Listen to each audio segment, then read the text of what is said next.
हमारा आज का क्वेश्चन है, चित्र में त्रिभुज एबीसी के आधार बीसी के समांतर पीक्यू रेखाखंड खींचा गया है, यानी बीसी के समांतर है पीक्यू।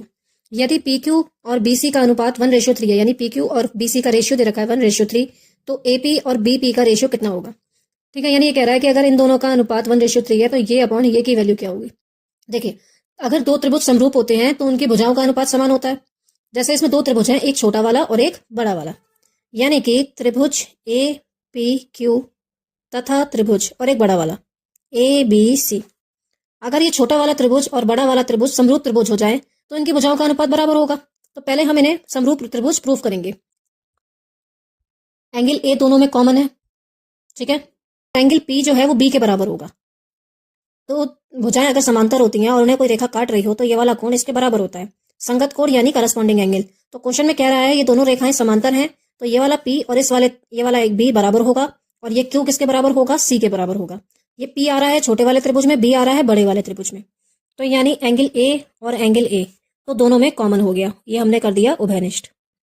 और इसका एंगल पी और इसका एंगल पी बराबर होगा संगत कोण, क्योंकि दोनों रेखाएं समांतर हैं।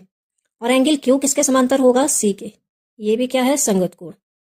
इससे ए ए ए प्रमेय, जब तीनों एंगल बराबर हो गए तो हमारा त्रिभुज ए पी क्यू समरूप हो गया त्रिभुज ए बी सी के। ये दो त्रिभुज समरूप हो गए। जब दो त्रिभुज समरूप होते हैं तो उनकी भुजाओं का अनुपात बराबर होता है। यानी कि अगर इस छोटे वाला त्रिभुज जो ए पी क्यू है और बड़ा वाला त्रिभुज ए बी सी, यानी A P upon A B बराबर A P upon A B, और ए क्यू के साथ ए सी जाएगा और पी क्यू के साथ बी सी जाएगा। इन तीनों का रेशियो बराबर होगा। और क्वेश्चन में हमें साफ कह रहा है P Q upon B C का रेशियो 1:3 है। तो यानी इन तीनों का रेशियो क्या होगा, 1:3। जब दो त्रिभुज समरूप हैं तो उनकी भुजाओं का अनुपात बराबर होगा। हमने उनकी भुजाओं का अनुपात बराबर किया, एक अनुपात हमें पता है, तो हमें जो रेशियो निकालना है वो निकालना है एपी और बीपी का। तो ये वाली टर्म उठा लो, एपी अपॉन ए बी, इसकी वैल्यू क्या है, 1/3। ठीक है, अब जब ये 1/3 है तो हम इस ए बी को क्या लिख सकते हैं, नीचे वाले ए बी को। पूरा तो हमें चाहिए ही नहीं, हमें तो सिर्फ इतना हिस्सा चाहिए बीपी। ए बी को आप लिख लीजिए एपी प्लस बीपी, यानी कि एपी प्लस बीपी बराबर 1/3। क्रॉस मल्टीप्लाई कर लीजिए, 3 की मल्टीप्लाई एपी से हो जाएगी और एपी प्लस बीपी। एपी को इधर ले आइए, 3AP माइनस एपी बराबर बीपी। 3AP में से एपी गया, 2AP अपॉन बीपी।